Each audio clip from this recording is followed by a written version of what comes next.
Something to ask, please. I'm happy to be here. Yeah, Yes. Further, I can't say nothing now. thank you.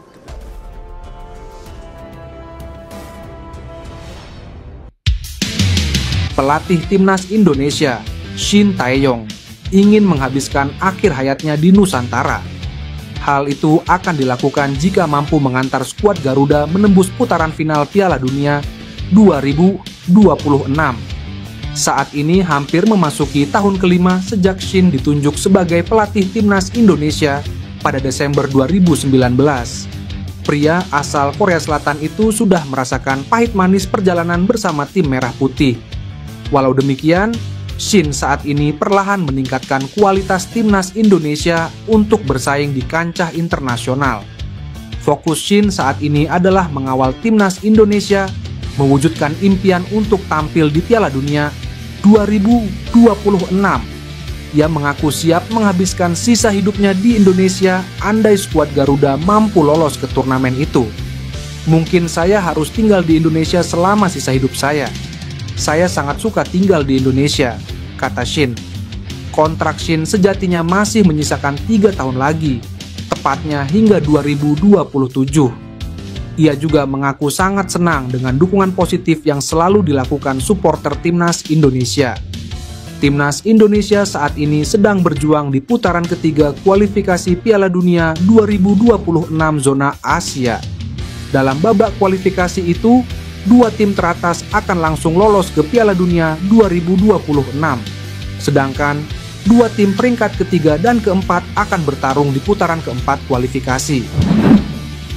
Seperti diketahui, pelatih Shin Tae-yong maupun PSSI tampak belum puas dengan skuad timnas Indonesia saat ini yang tengah berjuang di kualifikasi Piala Dunia 2026. Melalui agennya di Eropa, PSSI tampak mendelegasikan seseorang untuk terus memantau pemain keturunan, khususnya diaspora di Belanda. Hal ini dilakukan agar timnas Indonesia mampu bersaing di kualifikasi Piala Dunia 2026 bersama tim-tim kuat seperti Jepang, Australia, dan Arab Saudi.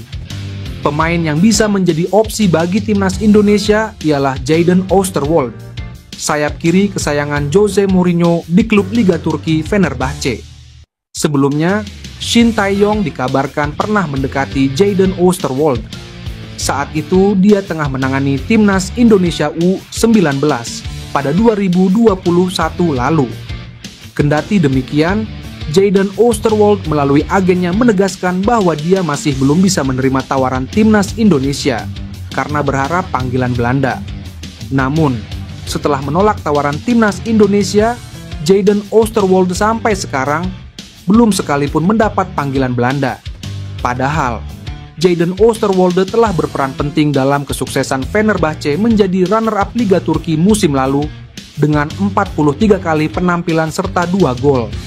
Sontak saja, hal itu membuat warganet tanah air kembali membujuk Jadon Oosterwolde agar mau kembali memikirkan tawaran Shin Tae-yong untuk membela timnas Indonesia. PSSI diketahui sedang dalam negosiasi dengan beberapa pemain muda berbakat untuk proses naturalisasi. Beberapa nama yang muncul dalam radar PSSI antara lain Mauro Zijlstra, Ole Romeni, dan Ian Maatsen. Anggota Exco PSSI Arya Sinulinga mengungkapkan bahwa federasi sedang menjajaki potensi pemain keturunan yang bisa memperkuat timnas Indonesia. Rupanya PSSI diam-diam sedang melakukan negosiasi untuk pemain naturalisasi terbaru, yang tampaknya bukan Ole Romeni. Ian Maatsen menjadi nama yang digadang-gadang sebagai pengganti Romeni.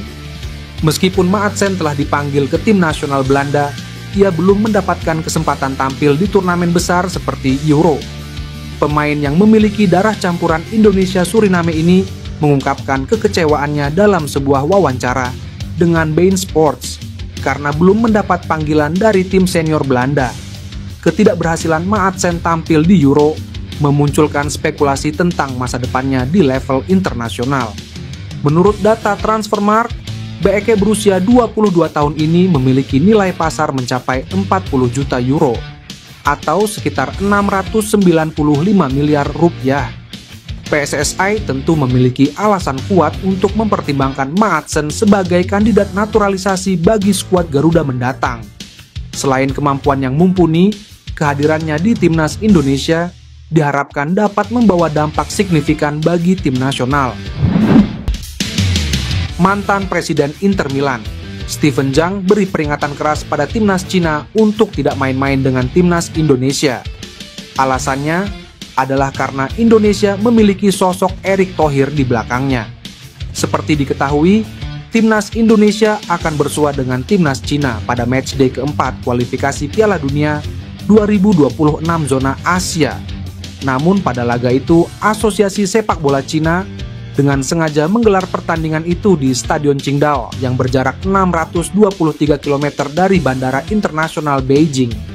Melihat timnas Cina yang sampai berbuat culas untuk melawan timnas Indonesia, mantan Presiden Inter Milan asal Cina, Steven Zhang memberi peringatan keras. Pria yang memimpin Inter pada medio 2019 sampai 2024 itu menyebut untuk jangan main-main dengan timnas Indonesia. Sebab ia tahu bahwa Ketua Umum PSSI sekaligus orang di balik timnas Indonesia adalah Erick Thohir, sosok yang juga pernah menjadi Presiden Inter Milan. Steven Zhang paham bagaimana karakter Erick Thohir yang jauh lebih cerdas darinya. Bahkan Zhang khawatir jika Indonesia bisa membalas aksi culas Cina dengan sesuatu yang jauh lebih mengerikan. Saya kenal Erick Thohir, Presiden Inter Milan yang menjabat sebelum saya, dan sekarang ia menjadi nahkoda utama Indonesia. China lebih baik berhati-hati, kata Steven Zhang.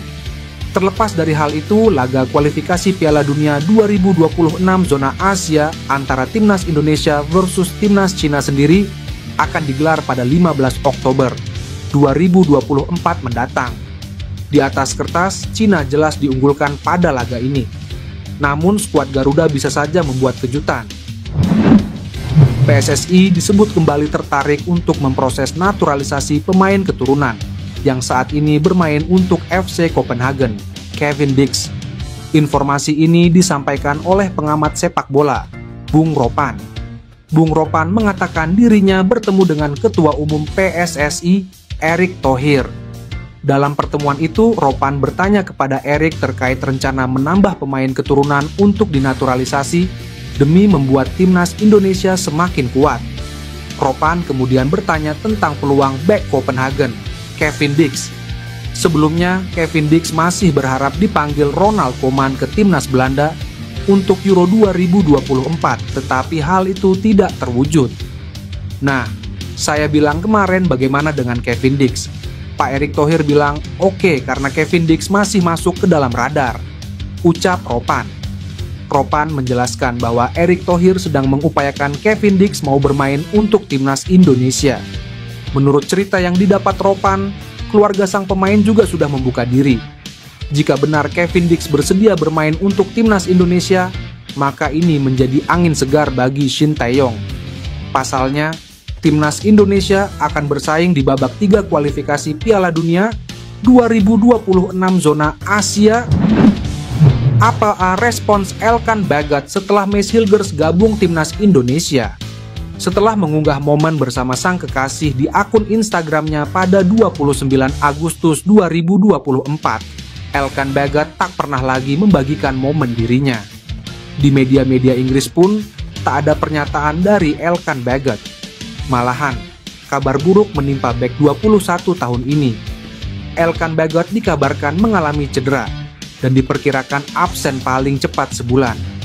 Alhasil, dalam 2 laga terkini yang dijalani Blackpool FC, bek bertinggi badan sentimeter ini gagal ambil bagian. Belum ada pernyataan sama sekali dari Elkan Bagot soal bergabungnya Mace Hilgers yang notabene bek andalan klub Liga 1 Belanda FC Twente. Kehadiran Mace Hilgers di lini belakang timnas Indonesia membuat pelatih Shin Tae-yong semakin yakin untuk tidak memanggil Elkan Bagot. Sebab secara kualitas Mace Hilgers masih lebih baik ketimbang Elkan Bagot. Buktinya Mace Hilgers berstatus sebagai bek andalan FC Twente, klub yang finish ketiga di Liga 1 Belanda 2023 sampai 2024. Pemain keturunan Sandy Walsh mengirimkan kabar positif jelang laga timnas Indonesia. Pemulihan cederanya berlangsung baik. Sebelumnya, Sandy Walsh dilaporkan mengalami cedera. Ia bahkan tidak masuk skuad Kevin Mechelen dalam 2 pertandingan terakhir.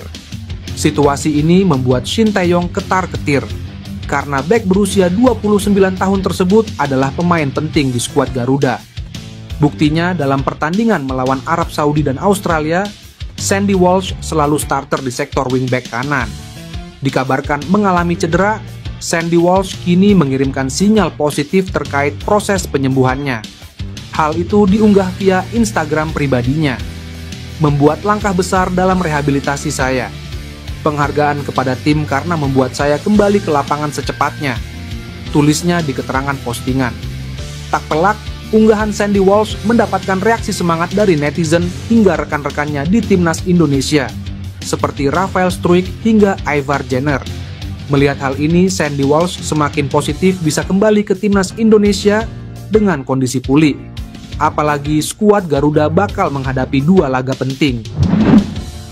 Publik tanah air kembali disuguhkan kabar mengenai Pascal Struijk yang dikaitkan lagi dengan naturalisasi PSSI guna membela timnas Indonesia. Pascal Struijk mengakui memiliki garis keturunan asal Indonesia. Hal itu diungkapkan pada 2020 lalu, namun disebut tak berkenan dinaturalisasi. Saat itu Pascal Struijk menyebut kakek dan neneknya berasal dari Indonesia, yang saat itu masih bernama Hindia Belanda. Pascal Struijk pun terkejut dengan banyaknya kabar yang beredar mengenai garis keturunan yang berasal dari Indonesia. Iya, dari kakek nenek saya yang meninggalkan Indonesia ke Belanda. Saya punya koneksi dengan Indonesia, tapi kini saya lebih terlibat dengan Belanda dan Belgia, kata Pascal Struijk. Kini kans Pascal Struijk membela timnas Indonesia dimunculkan kembali oleh salah satu media ternama Belanda, Voetbal Premier. Menurut salah satu host media tersebut, Pascal Struijk tersedia untuk timnas Indonesia sebagai salah satu pemain top dunia. Pascal Struijk saat ini berusia 25 tahun dan masih jadi andalan Leeds United dalam lanjutan divisi Championship di Liga Inggris. Pascal Struijk mengaku bahwa dalam satu momen ia merasa merindukan Indonesia, namun juga terkadang terasa biasa saja. Saya akui kadang begitu merindukan Indonesia, kadang pula tidak. Padahal, walau hubungan Indonesia saya hanya dari keluarga saja, saya tak pernah memiliki ikatan langsung dengan orang-orang di Indonesia, imbuhnya. Timnas Indonesia berpeluang memecahkan rekor milik Vietnam bila mampu meraih 1 kemenangan saja pada bulan Oktober 2024 dalam lanjutan kualifikasi Piala Dunia 2026. Rekor langka yang dimaksud yakni menjadi wakil Asia Tenggara dengan poin tertinggi di putaran ketiga kualifikasi Piala Dunia. Saat ini rekor tersebut dimiliki oleh Vietnam dengan torehan 4 poin. 2 lawan skuad Garuda di bulan Oktober adalah Bahrain dan Cina. Timnas Indonesia dipastikan akan menghadapi tantangan berat karena kedua laga tersebut digelar di kandang lawan. Selain itu, jadwal yang ada juga mepet. Timnas Indonesia bakal melawan Bahrain pada 10 Oktober 2024, lalu harus menghadapi Cina pada 15 Oktober 2024, khususnya ketika menghadapi Cina. Cina kini menjadi satu-satunya tim yang selalu menelan kekalahan di grup C. Rinciannya yakni kalah dari Jepang 0-7 dan dipermalukan Arab Saudi 1-3. 2 kekalahan tersebut sekaligus mengantar timnas Cina ke dasar klasemen grup C. Timnas Indonesia akan mengumpulkan 5 poin yang berarti melampaui torehan Vietnam bila sanggup mengalahkan China. Meski begitu, peluang timnas Indonesia meraih kemenangan tetap terbuka. Denny van Laar yang biasa mewawancarai pemain keturunan Indonesia di Belanda, paham PSSI masih dalam proses negosiasi untuk mendapatkan jasa penyerang FC Utrecht Ole Romeni. Hal itu dikemukakan pemilik akun Instagram @dendenzel saat mewawancarai calon pemain timnas Indonesia, Mauro Zijlstra, di podcast yang tayang di channel YouTube miliknya, Voetbal Premier. Ole Romeni juga masih berlangsung. Kevin Dix juga mungkin akan bergabung juga. Setidaknya dia masih mempertimbangkannya, kata Denny van Laar. Berselang 2 hari dari munculnya video wawancara di atas, Ole Romeni mengunggah foto-fotonya saat liburan di Copenhagen, Denmark, saat FIFA Matchday September 2024. Ia menulis caption, 48 jam di Copenhagen. ketika Ole Roemeny tiba di Copenhagen pada Jumat 6 September 2024. Banyak yang mengira penyerang 24 tahun itu akan OTW ke Indonesia. Ia disinyalir akan berangkat ke Indonesia bareng Kevin Dix yang kebetulan membela klub lokal setempat, FC Copenhagen. Namun, faktanya tidak seperti itu. Ole Roemeny benar berlibur di negara Skandinavia tersebut. Tercatat hanya Mads Hilgers dan Eleanor Reinders yang kedapatan tiba di Indonesia pada FIFA Matchday September 2024. Menarik menanti kapan hati Ole Roemeny luluh dan bersedia membela timnas Indonesia. Kehadiran penyerang 24 tahun itu dibutuhkan timnas Indonesia yang memburu tiket Piala Dunia 2026. Ganasnya Sydney Van Hooijdonk, penyerang yang ramai disebut bakal memperkuat timnas Indonesia asuhan Shin Tae-yong. Sydney Van Hooijdonk merupakan anak dari pesepak bola legenda asal Belanda, Pierre Van Hooijdonk, yang memiliki darah Indonesia tepatnya dari Maluku. Sydney Van Hooijdonk yang kini berusia 23 tahun merupakan pesepak bola berkualitas. Ia tercatat 58 kali mentas di kasta teratas Liga Belanda Eredivisie dengan 22 gol. Semua 22 gol itu dicetak Sydney Van Hooijdonk bersama SC Heerenveen. Apiknya performa Sydney Van Hooijdonk membuatnya ditarik kembali sang klub aslinya, Bologna. Di musim ini, Sydney Van Hooijdonk mencatatkan 8 penampilan di semua kompetisi bareng Bologna dengan koleksi 1 gol. Sydney Van Hooijdonk juga memiliki 2 caps bersama timnas Belanda U21, yang mana itu membuktikan pemain yang satu ini bukanlah pesepak bola sembarangan. Lantas, dari mana isu Sydney Van Hooijdonk bakal dinaturalisasi menjadi WNI? Kabar itu beredar setelah staf ahli Kemenpora RI, Hamdan Hamedan, mengatakan ada satu pemain grade A yang berkeinginan membela timnas Indonesia. Ia mengatakan sang pemain membela salah satu klub terbaik di dunia. Setelah pernyataan di atas, banyak akun fanbase sepak bola Indonesia yang menyebut Sydney Van Hooijdonk sebagai sosok yang dimaksud Hamdan Hamedan. Sampai-sampai salah satu netizen bertanya rumor di atas kepada akun media sosial yang dikenal kredibel membahas pemain keturunan kelas dekat dengan orang dalam PSSI. Exco PSSI Arya Sinulinga membeberkan satu nama besar pemain diaspora sedang dalam tahap nego untuk dinaturalisasi agar bisa terjun ke dalam timnas Indonesia. Hal itu ia ungkap saat dalam wawancara di podcast Sportcast 77. Dugaan kuat menyasar kepada Ian Maatsen. Mengapa? Karena pemain ini memiliki harga pasaran yang sangat besar dan mentas di liga paling kompetitif yaitu Premier League.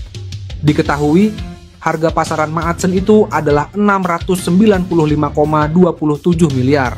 Sedangkan pada musim ini dirinya dikontrak oleh klub Aston Villa semenjak masa peminjamannya di Borussia Dortmund telah habis. Ian Maatsen sendiri memiliki darah dan garis keturunan Indonesia terutama dari Jawa yang berasal dari ibunya. Selain itu, dia memiliki 2 paspor internasional yaitu Belanda dan Suriname. Lalu, peluang untuk Ian Maatsen diproses naturalisasi oleh PSSI. Apakah benar-benar bisa? Untuk saat ini belum ada kepastian. Namun pemain 22 tahun ini termasuk eligible. Karena Maatsen belum pernah sekalipun tembus masuk ke dalam skuad timnas Belanda yang senior. Bahkan, dilihat dari statistik pemain kelahiran tahun 2002 ini, dia tidak memiliki 1 caps apapun bersama timnas Belanda senior yang diasuh Ronald Koeman. Dengan demikian, dari semua informasi yang baru disebut di atas tadi, bisa ditarik sebuah kesimpulan bahwa peluang naturalisasi Ian Maatsen masih bisa terbuka. Keputusan Mads Hilgers memilih timnas Indonesia dan tampil gemilang saat FC Twente melawan Manchester United ternyata membuat supporter Belanda bereaksi. Bek berusia 23 tahun itu merupakan pemain kelahiran Belanda yang memutuskan untuk membela skuad Garuda ketimbang tim Oranje. Mads Hilgers resmi diperkenalkan menjadi calon pemain naturalisasi timnas Indonesia bersama dengan bek kanan PEC Zwolle, Eleanor Reinders pada 6 September 2024 lalu. Kepastian itu diumumkan dalam akun Instagram pribadi Ketua Umum PSSI, Erick Thohir, yang terlihat berjabat tangan dengan Mads Hilgers dan Eleanor Reinders. Menariknya, keputusan Mees Hilgers untuk memilih timnas Indonesia ketimbang Belanda justru mendapat sorotan tajam dari supporter Belanda. Hal itu diungkapkan oleh salah seorang warga Belanda dengan akun X Majstorovic. Ia mempertanyakan keputusan bek berusia 23 tahun itu yang dinilai terlalu cepat untuk memperkuat timnas Indonesia. Bahkan, netizen Belanda itu meragukan Mees Hilgers bisa bertahan untuk membela timnas Indonesia dalam waktu jangka panjang. Apakah terlalu dini jika pilihannya untuk Indonesia sebenarnya datang terlalu dini? Tulis akun X @Majstorovic. Di sisi lain, supporter Belanda lainnya menyebut Mees Hilgers lebih memilih timnas Indonesia karena kalah saing di skuad timnas Belanda. Sementara itu, ada juga yang memuji penampilan Mees Hilgers usai tampil apik saat membawa FC Twente menahan imbang Manchester United 1-1 di Liga Eropa. Calon pemain termahal di timnas Indonesia itu memang bermain Spartan sepanjang 90 menit di lapangan pada laga yang digelar di Old Trafford Kamis itu. Pelatih timnas Bahrain yaitu Dragan Talajic mengungkapkan kekhawatirannya jelang laga matchday kedua kualifikasi Piala Dunia 2026 zona Asia, ketika timnya harus menghadapi timnas Indonesia. Dalam pernyataannya, pelatih Bahrain mengakui bahwa skuad Garuda selalu mampu menghadirkan kejutan di setiap pertandingan, terutama dengan kehadiran pemain-pemain naturalisasi Eropa yang semakin memperkuat lini belakang dan tengah Indonesia. Saya terkejut melihat bagaimana Indonesia selalu mendapatkan pemain Eropa berkualitas. Kali ini, kehadiran Mees Hilgers dan Eliano Reijers di tim mereka menjadi ancaman besar bagi kami. Kedua pemain ini tidak hanya akan memperkuat pertahanan Indonesia, tetapi juga membawa stabilitas dan kreativitas di lini tengah. Mereka akan menjadi tantangan besar bagi Bahrain. Dragan Talajic secara khusus menyoroti Mees Hilgers dan Eliano Reijers, dua pemain naturalisasi baru Indonesia yang kini memperkuat lini pertahanan dan tengah skuad Garuda. Mees Hilgers, yang dikenal sebagai bek dengan postur tubuh yang kuat dan kemampuan membaca permainan yang luar biasa, menjadi perhatian utama Dragan Talajic. Kedatangan Mees Hilgers akan membuat pertahanan Indonesia jauh lebih solid. Dengan postur tubuh yang ideal untuk duel udara, ia akan menjadi tembok yang sulit ditembus. Di lini tengah, Eliano Reijers menjadi ancaman lain. Dengan visi permainan yang luas dan kemampuan umpan akuratnya, ia bisa menjadi otak permainan Indonesia yang mengatur serangan dengan sangat baik. Bukan hanya soal pemain-pemain baru, Dragan Talajic juga memuji kekuatan timnas Indonesia secara keseluruhan. Menurutnya, Indonesia selalu berhasil tampil mengejutkan di setiap pertandingan internasional. Ia merujuk pada hasil luar biasa Indonesia di dua laga sebelumnya di grup C, saat Indonesia mampu menahan imbang dua tim terkuat, Australia dan Arab Saudi. Melihat bagaimana mereka bertahan melawan Australia dan Arab Saudi, saya harus akui bahwa Indonesia telah mencapai level permainan yang sangat tinggi. Mereka mampu menjaga kekokohan pertahanan dan menahan imbang dua tim besar. Hal ini memperlihatkan di mana kekuatan utama mereka dalam bertahan.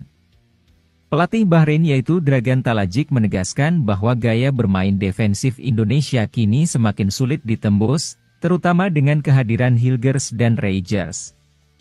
Mereka sangat kuat dalam bertahan, dan dengan kehadiran dua pemain dari Liga Belanda ini, saya melihat lini belakang mereka semakin kokoh.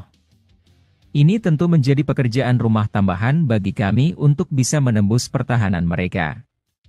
Dragan Talajic juga menambahkan bahwa duet antara Mees Hilgers dan Eliano Reijers di lini pertahanan dan tengah timnas Indonesia akan menjadi tantangan tersendiri bagi Bahrain. Menurutnya, kombinasi kekuatan fisik Hilgers dan kecerdasan taktik Reijers akan membuat Bahrain kesulitan. Bayangkan saja, Hilgers dan Reijers bermain bersama. Mees Hilgers di belakang akan memberikan perlindungan yang kokoh, sementara Eliano Reijers akan mengontrol lini tengah dengan umpan-umpan akurat. Duet mereka akan membuat tim manapun, termasuk kami, harus bekerja keras untuk menembus pertahanan Indonesia. Tidak hanya itu, Talajic juga mengakui bahwa kehadiran dua pemain tersebut akan membawa dampak positif tidak hanya di sektor pertahanan, tetapi juga dalam menciptakan peluang serangan. Dengan umpan-umpan dari Rangers, para penyerang Indonesia seperti Rafael Struijk dan Ragnar Oratmangoen akan mendapatkan lebih banyak peluang untuk mencetak gol. Ini tentu sesuatu yang kami harus waspadai. Dengan pernyataan tersebut, jelas terlihat bahwa Dragan Talajic sangat menyadari tantangan besar yang akan dihadapi timnya saat bertemu Indonesia di matchday kedua kualifikasi Piala Dunia 2026. Media Thailand, Thairat Sport memberikan peringatan kepada timnas Bahrain dan Cina. Media tersebut menyebut skuad Garuda makin kuat secara fisik dan performa usai menahan imbang timnas Arab Saudi dan Australia. Tim Merah Putih punya modal yang bagus menjelang laga tersebut. Pasalnya, mereka mampu mencuri 2 poin dengan menahan imbang Arab Saudi dan Australia. Thairat mengungkapkan sebenarnya tidak ada hal yang terlalu istimewa usai dari 2 laga kontra Arab Saudi dan Australia. Tapi media Thailand tersebut mengakui visi permainan anak asuh Shin semakin oke sehingga mampu mengejutkan banyak orang. Sebenarnya tidak ada yang spesial, namun kedatangan pemain Eropa di skuad Indonesia membuat visi permainan menjadi baik, tulis Thairat Sport. Jadi, Bahrain dan Cina harus waspada karena Indonesia tentu akan bermain sebaik mungkin demi mendapat poin penuh, lanjutnya. Thairat juga mengakui fisik Jai Itzes dan kolega terus menuju yang terbaik. Hal ini tentu menjadi modal bagus untuk bisa berjuang meraih poin kontra Bahrain dan Cina nanti. Jadi yang bisa saya simpulkan, secara fisik para pemain Indonesia terus menuju ke sempurna. Demikian pula performa pertandingan, ditandasnya. Kepada media Inggris, pelatih Australia ingatkan negara lain soal bahayanya timnas Indonesia di kualifikasi Piala Dunia. Timnas Indonesia dianggap sebagai salah satu tim yang cukup berbahaya di kualifikasi Piala Dunia 2026 menurut mantan pelatih Australia, Graham Arnold. Hal itu bahkan disampaikan Graham Arnold kepada media Inggris setelah Australia ditahan imbang oleh timnas Indonesia di putaran ketiga kualifikasi Piala Dunia 2026. Seperti diketahui, timnas Indonesia merupakan satu-satunya negara Asia Tenggara yang mampu mencapai putaran ketiga kualifikasi Piala Dunia 2026. Kendati demikian, jalan skuad Merah Putih selanjutnya tidaklah mudah. Pasalnya, mereka telah ditunggu tim-tim kuat pada putaran ketiga kualifikasi Piala Dunia 2026. Tergabung di grup C kualifikasi Piala Dunia 2026, timnas Indonesia harus berhadapan dengan tim-tim papan atas seperti Jepang, Australia, Arab Saudi, Bahrain, dan Cina. Hal itulah yang sebetulnya membuat timnas Indonesia menjadi tim yang paling tidak diunggulkan untuk melaju ke putaran berikutnya. Akan tetapi, mantan pelatih Australia Graham Arnold menolak keras anggapan yang menyebut jika timnas Indonesia menjadi tim terlemah di grup tersebut. Semua orang tahu kita mampu mengalahkan Indonesia 4-0 di Piala Asia 2023, namun permainan mereka membuat semua orang terkejut, ucapnya. Kemarin kita bertemu lagi di babak 3 kualifikasi Piala Dunia 2026, mereka kembali dengan banyaknya pemain Eropa di dalamnya, alhasil kita berhasil ditahan imbang. Lanjutnya, tentu ini sangat memalukan, ranking Indonesia jauh di bawah Australia, namun inilah sepak bola, apapun bisa terjadi di atas lapangan, tegasnya. Pelatih 61 tahun itu bahkan mengingatkan kepada tim lain di kualifikasi Piala Dunia 2026 agar lebih mewaspadai timnas Indonesia yang berstatus sebagai kuda hitam. Semua tim yang berada di grup C harus waspada jika bertemu dengan Indonesia. Mereka tentu akan semakin kuat dari waktu ke waktu, tegas mantan pelatih Australia tersebut. Mantan pelatih timnas Jerman, Jurgen Klinsmann, mendoakan timnas Indonesia semakin menggila bersama juru taktik asal Korea Selatan, Shin Tae-yong. Jurgen Klinsmann menilai karakter orang Korea Selatan yang pantang menyerah bakal sangat berarti bagi timnas Indonesia. Pria asal Jerman itu bisa memberi penilaian seperti ini karena pernah menjadi pelatih timnas Korea Selatan. Ia membesut timnas Korea Selatan selama 1 tahun. Tepatnya dari Februari 2023 hingga Februari 2024. Hasilnya dari 17 pertandingan bersama skuad Taeguk Warriors, julukan timnas Korea Selatan. Jurgen Klinsmann menghadirkan 9 menang, 5 imbang dan 3 kalah. Kekalahan 0-2 dari Yordania di semifinal Piala Asia 2023, mengakhiri perjalanan Jurgen Klinsmann bersama timnas Korea Selatan, meskipun masih terikat kontrak hingga 30 Juni 2026. Dalam pandangan saya, orang-orang Korea Selatan memiliki karakteristik yang luar biasa. Mereka sangat bekerja keras, disiplinnya sangat bagus, dan tak pernah menyerah. Kata Jurgen Klinsmann kepada awak media di acara bertajuk Round Table, Selasa, 24 September 2024. Menurut saya dengan dilatih oleh orang Korea Selatan, sangat menguntungkan bagi timnas Indonesia. Saya doakan keberuntungan untuk Anda semua, dilanjut pelatih yang kini tinggal di Amerika Serikat ini. Shin Tae-yong dikenal sebagai pelatih yang tak takut dengan tim manapun, ia selalu menatap optimistis siapapun lawan yang dihadapi timnas Indonesia di depan. Di babak ketiga kualifikasi Piala Dunia 2026 zona Asia, timnas Indonesia dihadapkan dengan tim-tim kuat seperti Arab Saudi, Australia, Bahrain, Jepang dan Cina. Meski secara ranking FIFA timnas Indonesia terpaut jauh dengan negara-negara di atas, skuad Garuda tidak minder. Terbukti di dua laga awal grup C, timnas Indonesia menahan dua tim langganan Piala Dunia, yakni Arab Saudi, 1-1, dan Australia, 0-0. Selanjutnya, timnas Indonesia akan tandang ke markas Bahrain dan Cina pada 10 dan 15 Oktober 2024. Ketua Umum PSSI, Erick Thohir, menargetkan timnas Indonesia merebut 4 poin dalam laga kontra Bahrain dan Cina. Jika 4 poin berhasil disabet, peluang timnas Indonesia lolos ke Piala Dunia 2026 semakin terbuka lebar. Erick Thohir mengatakan, timnas Indonesia berpeluang finish di posisi 2 besar grup C jika minimal meraih 15 poin. Berhubung sudah mengemas 2 angka, timnas Indonesia tinggal mencari 13 poin tambahan dari 8 laga tersisa. Profil calon bek timnas Indonesia, Mees Hilgers, disorot media Korea Selatan, MK Sports. Mees menjadi sorotan setelah memutuskan untuk berganti paspor dari Belanda ke Indonesia untuk memperkuat skuad Garuda. Shin Tae-yong punya satu lagi bek yang bermain di Liga Eropa untuk kualifikasi Piala Dunia 2026, ditulis MK Sports dalam judul. Ibu Mees Hilgers berasal dari Indonesia sejak tahun 2020 sebagai pemain Twente dan telah memainkan 87 pertandingan di Divisi 1 Belanda, termasuk babak playoff, mencetak 2 gol dan memberikan 1 assist. Mengesankan, ia diturunkan selama 72,2 menit per penampilan, padahal rekornya rata-rata sejak ia berusia 19 tahun, dilanjut media tersebut. MK Sport selalu mencantumkan statistik ciamik Mees di Belanda. Mereka juga mengulas kelebihan Mees yang juga berbahaya untuk pertahanan lawan. Dia bukanlah bek klasik yang hanya tersisa di bagian belakang saja. Jika Anda melihat tingkat kemampuan 5% teratas, seperti penyerang tunggal, umpan penetral jebakan offside, tackle area tengah, DLL dia adalah bek tengah yang aktif dengan keterampilan individu, ditulis MK. Kehadiran Mees Hilgers, menurut MK, akan membantu Shin Tae-yong menciptakan keajaiban di ronde ketiga kualifikasi Piala Dunia 2026. Semangat Indonesia semakin melambung seiring mengatasi inferioritas di laga pertama dan kedua grup C kualifikasi Piala Dunia 2026 dengan mengalahkan Arab Saudi 1-1 dan mengalahkan Australia 0-0 di kandang sendiri. Jika bek tengah Mees Hilgers yang setara dengan pemain Liga Inggris dan La Liga Spanyol bergabung, tim akan semakin kuat, ditulis MK Sports. Mees Hilgers akan menjalani sumpah menjadi WNI di KBRI Den Haag pada 30 September. Sumpah digelar di Belanda karena padatnya jadwal pertandingan Mees yang akan berlaga di Liga Belanda dan Liga Eropa. Mees akan disumpah bersama Eliano Reijnders, adik bintang AC Milan, Tijjani Reijnders. Proses naturalisasi Mees Hilgers dan Eliano Reijnders termasuk kategori istimewa. Bahkan pengambilan sumpah keduanya pun akan dilakukan di Kedubes RI Den Haag untuk mengejar tenggat pendaftaran pemain ke AFC dan FIFA.